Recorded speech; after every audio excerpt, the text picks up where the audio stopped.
আজকে আপনাদের বানিয়ে দেখাবো ভেন্ডির একটি অসাধারণ রেসিপি, মশলা ভেন্ডি। চলুন রান্নাটা স্টার্ট করি। এটা রুটি, পরোটা, ভাত যে কোনো এর সঙ্গে খেতে পারবেন। গ্যাস জ্বেলে নিলাম। এখানে আমি ভেন্ডিগুলো অল্প একটুখানি করে কেটে নিয়েছি, মাথার সামনে আর পিছন কেটে নিয়েছি, দিয়ে একটুখানি করে আমি চিড়ে নিয়েছি যাতে এর ভেতরে মশলাটা ঢোকে। এখানে লবণ আর হলুদ দিয়ে দিলাম, দিয়ে ভেন্ডিটা ভালো করে মেখে নেব, দিয়ে তেলে ভেজে নেব। একবার আপনারা বাড়িতে বানিয়ে দেখবেন, এটা খুবই ভালো লাগে খেতে। দেখুন কিছুটা সাদা তেল দিলাম, দিয়ে এখানে এবারে ভেন্ডিগুলো আমি ভেজে নেব।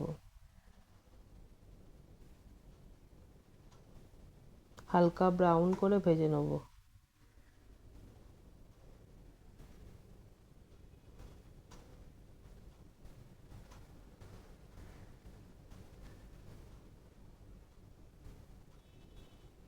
দেখুন আমার ভেন্ডি ভাজা হয়ে গেছে, গ্যাসটা কমিয়ে দিলাম, দিয়ে আমি ভেন্ডিগুলো তুলে নিচ্ছি।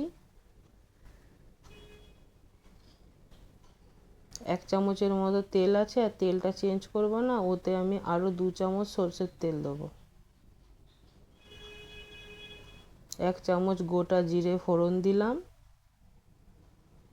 এখানে আমি মিহি করে 2টো পেঁয়াজ কুচিয়ে রেখেছি, ওইটা দিয়ে দেবো। ছোট ছোট করে মিহি করে কুচিয়ে রেখেছিলাম, ওটা দিয়ে দিলাম। অল্প 1/2 চামচ আমি চিনি দিলাম।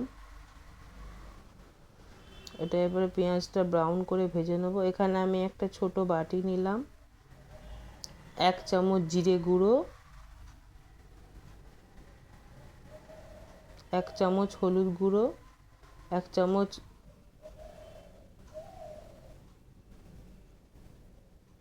ধনে পাউডার, 2 চামচ কাশ্মীরি লঙ্কা, এখানে 4টে কাঁচা লঙ্কা চেরা ছিল, দিয়ে দিলাম পেঁয়াজের ওপর। এখানে 1 চামচ আদা বাটা কড়াইয়ে দিয়ে দিলাম, 1 চামচ রসুন বাটাও কড়াইয়ে দিয়ে দিলাম, দিয়ে পেঁয়াজের সঙ্গে ওটা ভাজা হবে। এখানে আমি 1 চামচ বেসন দিলাম, এতে এই ভেন্ডির যে গ্রেভিটা ওটা খুব সুন্দর হয়, ওর জন্য আমি এখানে বেসনটা অ্যাড করলাম, বেসনটা ব্যবহার করছি। এখানে 1 চামচ আমি লবণ দিলাম, আর এখানে আমি টমেটো একটা পেস্ট করে রেখেছিলাম, ওটা কড়াইয়ে দিয়ে দিলাম।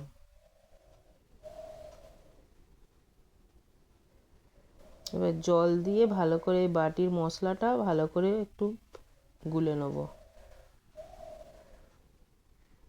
দেখুন বেসনটা দেওয়ার জন্য কতটা ঘন হয়েছে। এবার ওইটা দিয়ে দিলাম কড়াইয়ে, বাটির মশলাটা।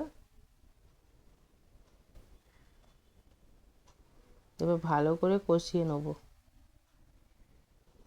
এই কাশ্মীরি লঙ্কা দেওয়ার জন্য কালারটা অসাধারণ হবে এটা।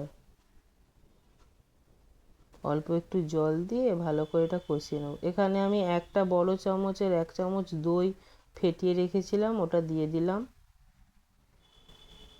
অবশ্যই দই দিয়ে একটুখানি তাড়াতাড়ি নাড়াবেন, নাহলে দইটা ছাড়া ছাড়া হয়ে যায়।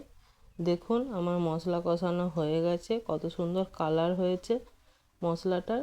এখানে এরপরে ভেন্ডিগুলো আমি দিয়ে দিলাম।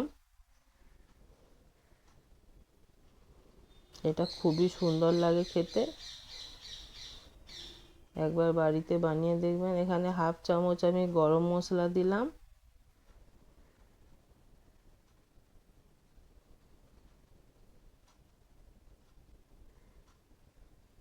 গ্যাস বন্ধ করে দিলাম, আমার এটা রেসিপিটা হয়ে গেছে রান্না। একটা সার্ভিং বলে আমি আপনাদেরকে তুলে দেখাচ্ছি, দেখুন কত সুন্দর হয়েছে। একবার আপনাদের কাছে অনুরোধ করব, এটা আপনারা বাড়িতে বানিয়ে দেখবেন। এখানে রান্নাটা শেষ করছি, আর আমার রান্না যদি আপনাদের ভালো লাগে আমাকে লাইক, কমেন্ট, শেয়ার